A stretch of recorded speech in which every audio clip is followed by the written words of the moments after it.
அவருக்காக என் சொந்த வரியிலே பாடுவேன். பாட. 11 மாதம் பாவியா இருந்த கார்த்திகை மாதம் மாலை அணிந்த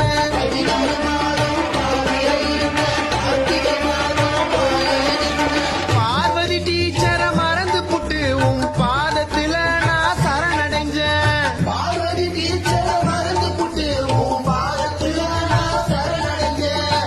யூடியூப், பேஸ்புக், இன்ஸ்டாகிராம்